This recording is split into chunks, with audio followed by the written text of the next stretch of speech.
Classification. एक scientist था इन 1971 David Baltimore, उसने उसकी क्लासिफिकेशन को कहा जाता है बाल्टीमोर क्लासिफिकेशन।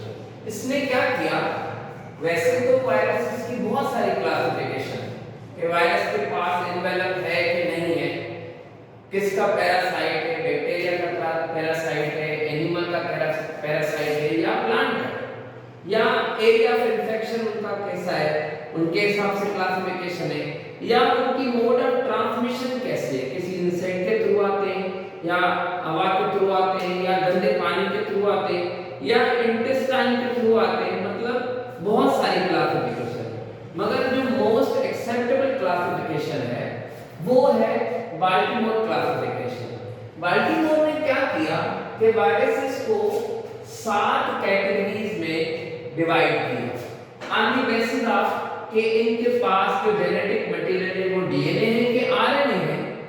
अगर डीएनए या आरएनए है तो वो सिंगल स्ट्रैंड है या डबल स्ट्रैंड है, और सेंस कौन सा है, क्या वो पॉजिटिव सेंस है या नेगेटिव सेंस है, और उनकी मोड ऑफ रिप्लिकेशन कि वो अंदर होस्ट सेल में जाकर रिप्लिकेट कैसे होते हैं। तो पहले आते हैं हम थोड़ा ओवरव्यू देखते हैं कि जो है वो 7 कैटेगरीज कौन सी है।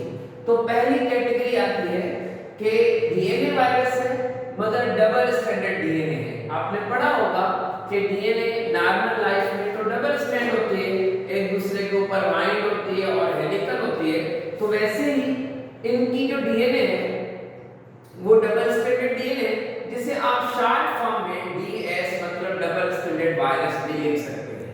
जैसे इस कैटेगरी में आता है herpes virus, pox virus and adeno virus.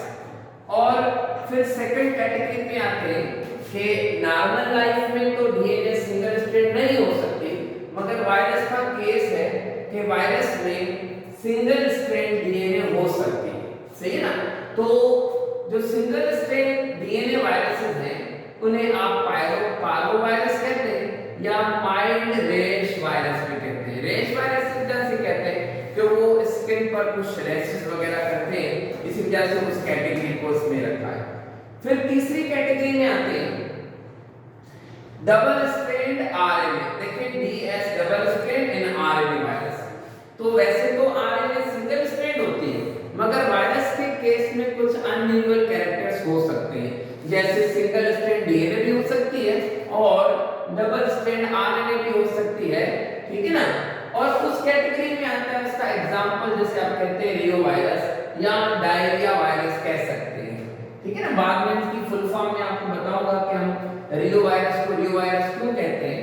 और फोर्थ कैटेगरी में आते हैं कि single strand RNA but positive sense या पॉजिटिव सेंस को आप प्लस स्ट्रैंड वायरस भी कह सकते हैं। सिंगल स्ट्रैंड है मगर सिंगल स्ट्रैंड आरएनए है मगर पॉजिटिव सेंस है या प्लस स्ट्रैंड है, तो उसके एग्जांपल्स हैं टीएमवी, हम शॉर्ट फॉर्म में लिखते हैं टोबैको मोज़ेक वायरस। आपने शायद पढ़ा हो या मैं नेक्स्ट लेक्चर में इन्हें पढ़ाऊंगा कि जो हिस्ट्री ऑफ वायरस है वो ज्यादातर टोबैको मोज़ेक वायरस पर है। इन कोरोना वायरस रिसेंटली कोरोना से गुजरे हैं, कोविड-19 से गुजरे हैं, तो कोरोना वायरस जो है वो भी पॉजिटिव सेंस है और सिंगल स्ट्रैंड आरएनए है। और हेपेटाइटिस तो आपको पता होगा कि हेपेटाइटिस सी और ए जो है वो आरएनए वायरसेस है और सिंगल स्ट्रैंड वायरसेस है और प्लस स्ट्रैंड है। बाद में बताता हूं प्लस स्ट्रैंड क्या है और माइनस स्ट्रैंड क्या है, ठीक है ना। और लास्ट में आपके इसका एग्जांपल है जैसे आप कहते हैं डेंगू वायरस, ठीक है ना। तो डेंगू वायरस भी आपने सुना होगा जिसमें प्लेटलेट्स वगैरह कम हो जाते हैं, तो कुछ वायरसेस हैं। और फिर आते हैं सिंगल स्ट्रैंड आरएनए है मगर नेगेटिव सेंस। नेगेटिव सेंस को आप माइनस स्ट्रैंड भी कह सकते हैं। बाद में ये भी एक्सप्लेन करूंगा कि माइनस स्ट्रैंड किसे कहते हैं। फिलहाल आप इनके एग्जांपल सुन ले। रेटो वायरस आपने सुना होगा कि जो रेबीज काज करता है, रैबिट एनिमल्स के थ्रू, जैसे कुत्ते के काटने से हम रेबीज के इंजेक्शंस लगाते हैं, ठीक है ना। और एक वायरस है जिसे हम कहते हैं आर्थोमाइजो वायरस, जिसे कॉमन इन्फ्लुएंजा वायरस भी कह सकते हैं जो फ्लू काज करता है, ठीक है ना। और फिर आते हैं कि एक और जिसे आप कहते हैं पैरामाइलोवायरस। अगर कॉमनली आप लिखना चाहें तो पैरामाइलोवायरस कुछ बीमारियां करता है जिसे आप कहते हैं मम्स, पैरोटिड ग्लैंड स्वेल हो जाता है, और मीजल्स जिसे आप उर्दू में खसरा कहते हैं, ठीक है ना। तो वो स्किन पर रेड रेड से दाने दाने से हो जाते हैं, बुखार होता है और वोमिटिंग होते हैं, जिन्हें आप मीजल्स कहते हैं। और 6 कैटेगरी है single strand RNA but retrovirus. Retrovirus वो है जिनके अंदर रिवर्स ट्रांसक्रिप्शन हो, रिवर्स ट्रांसक्रिप्शन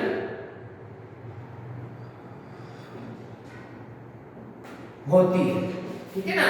या उसे कह सकते हैं रिवर्स ट्रांसक्रिप्शन के थ्रू वो क्या पैदा करता है, डीएनए, फिर डीएनए में से दोबारा आरएनए पैदा करता है। तो आप कह सकते हैं आरएनए से आरएनए पैदा होगी मगर बीच में एक इंटरमीडिएट डीएनए आएगा, क्योंकि बीच में इंटरमीडिएट डीएनए आएगा तो इस वजह से उसे क्या कहते हैं, रिवर्स ट्रांसक्रिप्शन। या ये जो आरएनए है, जो ओरिजिनल आरएनए है, उसमें से डीएनए बनेगी तो वो आरएनए डीएनए के लिए एज ए टेम्पलेट स्ट्रैंड काम करेगा, ठीक है ना।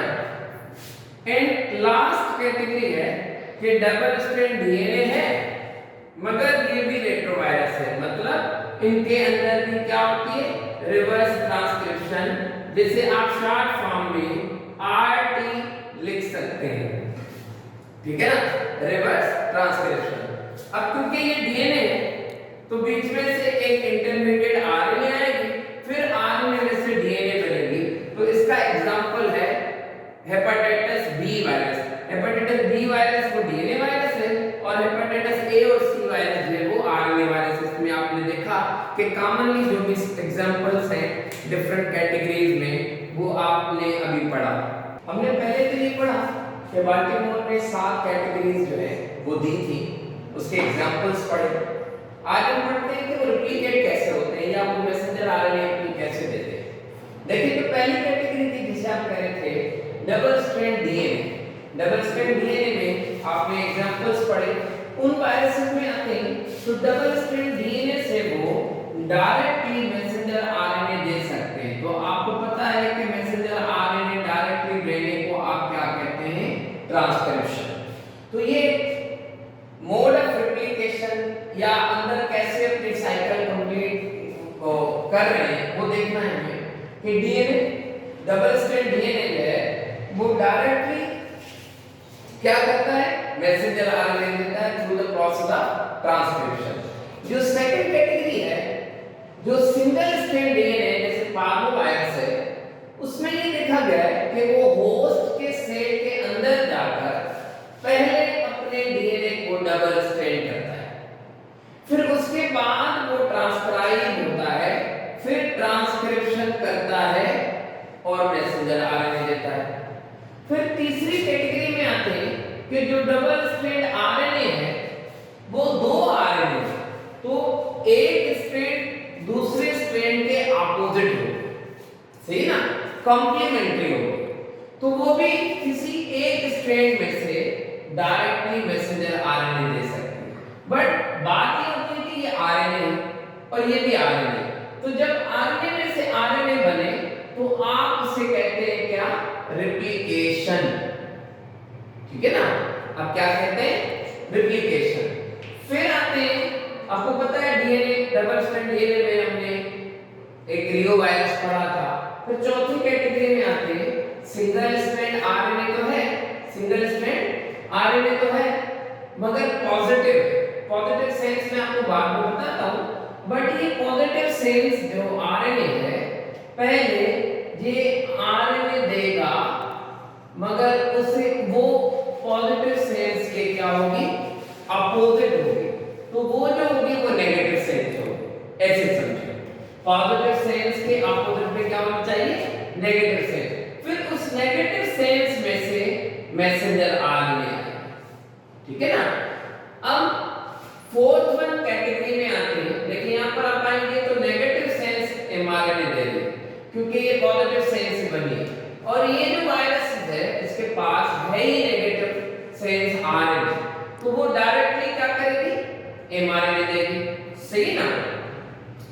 छठी कैटेगरी में आते हैं तो एक है सिंगल स्ट्रैंड आरएनए है, मगर ये रेट्रोवायरस है। रेट्रोवायरस वो जिनके अंदर रिवर्स ट्रांसक्रिप्शन होती है। तो शॉर्ट फॉर्म में हम रेट्रोवायरस को भी आप आरटी लिख सकते हैं, मतलब ऐसे वायरस जिनके अंदर रिवर्स ट्रांसक्रिप्शन हो सकती है। रिवर्स ट्रांसक्रिप्शन का मतलब ये है कि देखिए ट्रांसक्रिप्शन में आएंगे तो डीएनए में से आरएनए बन रही है, जबकि रिवर्स ट्रांसक्रिप्शन में ये है कि आरएनए में से सिंगल स्ट्रैंड आरएनए में से पहले क्या बनेगा, सिंगल स्ट्रैंड डीएनए। तो इस प्रोसेस को आप क्या कहते हैं, रिवर्स ट्रांसक्रिप्शन। अब क्योंकि ये सिंगल स्ट्रैंड डीएनए बना है, फिर ये सिंगल स्ट्रैंड डीएनए जो है वो डबल स्ट्रैंड में कन्वर्ट होगा, तो उस प्रोसेस को आप क्या कहेंगे, रेप्लिकेशन। पहले सिंगल स्ट्रैंड आरएनए में से सिंगल स्ट्रैंड डीएनए बना, उस प्रोसेस को हमने कहा रिवर्स ट्रांसक्रिप्शन। क्योंकि ये ट्रांसक्रिप्शन के उलट है। ट्रांसक्रिप्शन में क्या होता है कि डीएनए में से आरएनए बनती है, जबकि यहाँ पर आरएनए में से डीएनए बन रही है, मगर सिंगल स्ट्रैंड, क्योंकि यहाँ पर ऊपर सिंगल स्ट्रैंड आरएनए। फिर ये सिंगल स्ट्रैंड आरएनए खुद को रेप्लिकेट करती है double strand, single strand DNA जो है खुद को रेप्लिकेट करती है डबल स्ट्रैंड डीएनए में। अब जो डीएनए रिवर्स ट्रांसक्रिप्शन के थ्रू पैदा हो उसे आप कहते हैं सी डीएनए, जिसका मतलब है कॉम्प्लीमेंट्री डीएनए। जो भी रिवर्स ट्रांसक्रिप्शन के थ्रू डीएनए बने उसे आप क्या कहेंगे, कॉम्प्लीमेंट्री डीएनए, ठीक है ना। और फिर ये डबल स्ट्रैंड डीएनए क्या देंगे, मैसेंजर आरएनए, ठीक है ना।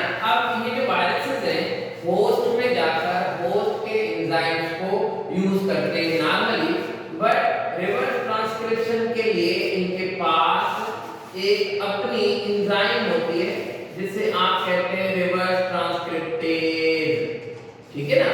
ये एंजाइम इनके पास अपनी होती है। एंड देन 7th कैटेगरी में आते हैं तो वो है ही डबल स्ट्रैंड डीएनए, मगर रेट्रोवायरस है। आपने कुछ देर पहले पढ़ा कि वो 7th कैटेगरी में हेपेटाइटिस बी आ जाता है। तो ये पहले डबल स्ट्रैंड जो डीएनए है वो आरएनए देगा by the process of transcription, then single strand RNA reverse transcription के थ्रू सिंगल स्ट्रैंड डीएनए देगी। फिर सिंगल स्ट्रैंड डीएनए जो है रिप्लिकेट होगी और खुद को डबल स्ट्रैंड में कन्वर्ट करेगी। आपको मैंने पहले ही बताया कि जो डीएनए रिवर्स ट्रांसक्रिप्शन के थ्रू बने उन्हें आप क्या कहते हैं, सी डीएनए, मतलब कॉम्प्लीमेंट्री डीएनए। फिर ये डबल स्ट्रैंड डीएनए जो है अंदर जाकर क्या देगी, आरएनए। तो इस प्रोसेस को आप दोबारा कह सकते हैं क्या कहेंगे, ट्रांसक्रिप्शन, ठीक है ना। तो ये इनकी मोड ऑफ रेप्लिकेशन है, जो कि बाटी को हमने बताया। पहले हमने पढ़ा कि 7 कैटेगरीज क्या थी, उनके एग्जांपल्स क्या थे। अभी थोड़ी देर में हम बताएंगे कि पॉजिटिव सेंस और नेगेटिव सेंस क्या है। और आपने रिवर्स ट्रांसक्रिप्शन तो समझी, मगर फिर भी दोबारा बता देते हैं, ठीक है। देखें अब हम समझने जा रहे हैं कि पॉजिटिव सेंस और नेगेटिव सेंस को। अब ये तो आप पहले तो समझ लें कि पॉजिटिव और नेगेटिव सेंस जो है वो सिंगल आरएनए की दो टाइप्स हैं, ऐसे समझिए। अब पॉजिटिव सेंस में आते हैं, जो भी आपने एग्जांपल्स पढ़े कि पॉजिटिव सेंस में जो आरएनए वायरस ओरिजिनली भेज रहा है वो डायरेक्टली भी ट्रांसलेट हो सकता है, अदरवाइज वो पहले खुद में से नेगेटिव सेंस आरएनए देगा बाय रेप्लिकेशन, और फिर उस नेगेटिव सेंस में से दोबारा पॉजिटिव सेंस मतलब मैसेंजर आरएनए बनेगी। फिर वो मैसेंजर आरएनए ये ट्रांसलेट होगी। कहने का ये मतलब है कि हमने इस मैसेंजर आरएनए को और इस ओरिजिनल आरएनए को ब्लू कलर में रखा है। क्यों?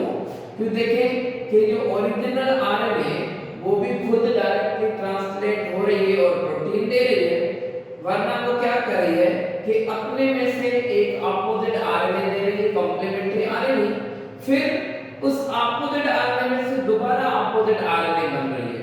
तो इसकी अपोजिट ये है, फिर इसकी अपोजिट ये है, तो ये दोनों एक जैसे ही है। तो ये भी आरएनए आगे चल के ट्रांसलेट हो सकती है और वो प्रोटीन देंगी। तो मतलब ओरिजिनल आरएनए भी एमआरएनए जैसा ही रोल प्ले कर सकती है और ट्रांसलेट हो सकती है। अगर ऐसा हो रहा है तो उसे हम कहते हैं पॉजिटिव स्ट्रेन्स। ठीक है, देखिए अब नेगेटिव स्ट्रेन्स को स्टडी करते हैं कि नेगेटिव स्ट्रेन्स में आप देखेंगे जो पहली आरएनए ओरिजिनल आरएनए जो वायरस होस्ट सेल में भेज रहा है वो खुद डायरेक्टली ट्रांसलेट नहीं हो सकती। वो पहले खुद में से मैसेंजर आरएनए देगी, फिर वो मैसेंजर आरएनए ट्रांसलेट होगी और प्रोटीन बनेगी। अगर ऐसा हो रहा है कि ओरिजिनल आरएनए खुद ट्रांसलेट नहीं हो सकती और पहले वो मैसेंजर आरएनए देगी फिर ट्रांसलेशन होगी, तो ऐसे को हम क्या कहते हैं नेगेटिव स्ट्रेन्स। जबकि आप यहां देखेंगे कि ओरिजिनल आरएनए भी खुद ट्रांसलेट हो सकती है। तो जिसमें ओरिजिनल आरएनए खुद ट्रांसलेट हो सके उसे आप क्या कहेंगे पॉजिटिव स्ट्रेन्स, और जिसमें ओरिजिनल आरएनए खुद ट्रांसलेट ना हो सके उसे आप क्या कहेंगे नेगेटिव स्ट्रेन्स। तो ये थोड़ा बाल्टीमोर क्लासिफिकेशन थी, जो कुछ चीजें हमने समझी, होप कि आपको समझ में आ गई होंगी। For more lectures you should subscribe my channel BioBytes and click the bell icon, ठीक है ना, ताकि आपको आगे के लेक्चर्स भी आपको खुद ही आपके YouTube चैनल पर आ जाए। तो पहले आप मेरे चैनल को सब्सक्राइब करेंगे और बेल आइकन को क्लिक करेंगे ताकि आपको और नॉलेजेबल वीडियोस जो हैं आपको और समझने को मिले।